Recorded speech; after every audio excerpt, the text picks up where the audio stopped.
He has a whole slew of statistics saying that there's a negative consequence of belonging to Christianity, especially the Baptists. For instance, they have the highest divorce rate, they have the highest pregnancy rate, probably due to the abstinence programs. They have the highest STD rates. Oddly enough, they have the highest abortion rates of all Christian groups. Why do you think that there's a dichotomy there? Here's a group of people that are evangelical Christians, or say they are, but they behave differently than their text, their ancient iron bronze text predicts, or not, excuse me, prescribes. Well, what Phil points out, and a lot of others point out, Gregory Paul and others, that societies that are more dysfunctional, where there's less happiness, where there's a greater inequity between the rich and the poor, where there's more misery, where there's bigger families with fewer resources to feed, the developing countries and so on, or in the South, let's say, of the United States.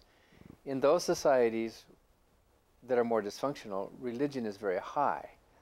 And I know it's not this simple, but a simple way of explaining that is that when you're in distress, there's a greater need for you to try to win that cosmic lottery. Mm-hmm. You're reaching out. I need help. I need to get out of this mess. And so people tend to be more religious when things are bad. Mm-hmm.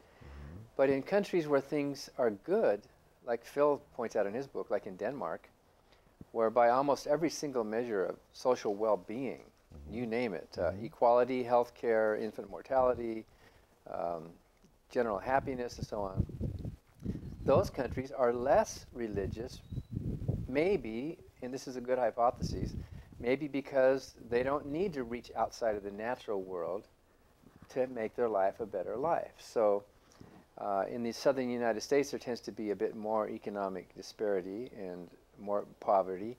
So if that hypothesis is true, we would be able to predict that there would be more religiosity in those areas where people are less happy. Mm-hmm. If you're happy, why do you need God? If your life is together, why do you need this? Well, if you have health insurance, if you have free education, this is the Scandinavian countries that we're talking about. Yeah, and it's not just there, but Denmark was the example he gave. Mm-hmm.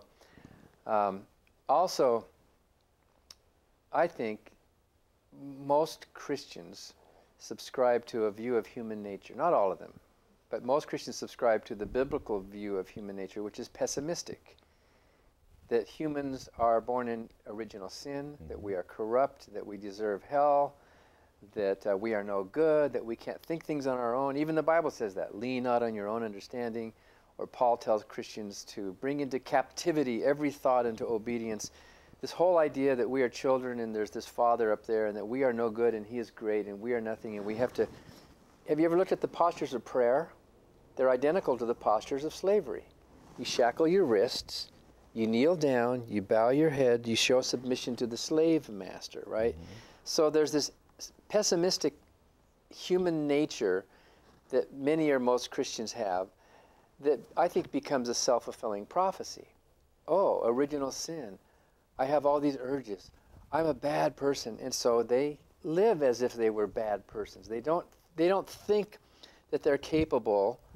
They're not taught that they're capable of thinking for themselves and living a good, positive life without submitting and becoming the sinner that has to be saved by Jesus. So, of course, there's going to be more crime, and there's going to be more teen pregnancy. There's going to be more problems in societies that have that kind of religious teaching. Not all religions teach that, but this evangelical Christian teaching is very pessimistic about human nature, as opposed to humanism, which is optimistic, or at least neutral. Humanism doesn't say put us down. Humanism tries to raise humans up.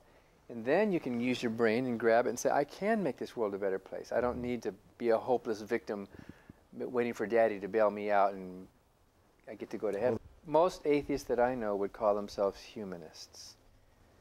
You don't have to have an ism to be an atheist. You don't have to have even a worldview to be an atheist. Atheism is not a political philosophy or even a positive moral philosophy. You don't have to be a good person to be an atheist. Some atheists are jerks. Some of them are, look at Stalin. Stalin was a horrible atheist, although we could attribute some of his motives to some of his religious upbringing. But in any event, Hitler was a horrible Christian. So atheism does not pretend on itself to make you a better person. Atheism is just the absence of theism. That's all it is. But most atheists, being human beings with these instincts and love for our species, most atheists latch on to something like humanism, a positive world philosophy, or maybe feminism, or some other political or social positive idea that gives us a mental framework for getting through life and making value judgments in that. So humanism is the flip side of atheism. You don't have to be an atheist to be a humanist either. There are some Christian humanists as well. So, you know, they're not the exact thing. But most non-believers, either explicitly or implicitly, can be described as humanistic, because it's not the next world that we're worried about. It's this world, and that's what humanism is. How do we get through this basic world that we're living in? Well, let's talk a little bit about some of the hate mail that you get, because you also have a magazine called Free Thought Today. Is that correct? A monthly magazine? It's a newspaper, monthly newspaper, 10 times a year. And yeah, we've always got the hate mail. In fact, we would be disappointed if we didn't, because the hate mail and the crank mail, sometimes we call it, because it's not all hateful, but sometimes it's just cranky, stupid mail. That is a barometer of how our message is being perceived and heard out there. If you're not getting the flack, then nobody's paying any attention. So once in a while, it's serious. Maybe 2 times a year, 3 times a year, there's a death threat that comes in, which ordinarily we wouldn't take too seriously. I mean, you have to. As a human being, you're worried about somebody threatening you. I want to thank very much Dan Barker. Stay tuned till next month, because Dan Barker will be talking about Jesus, myth or fiction. So thank you very much, Dan.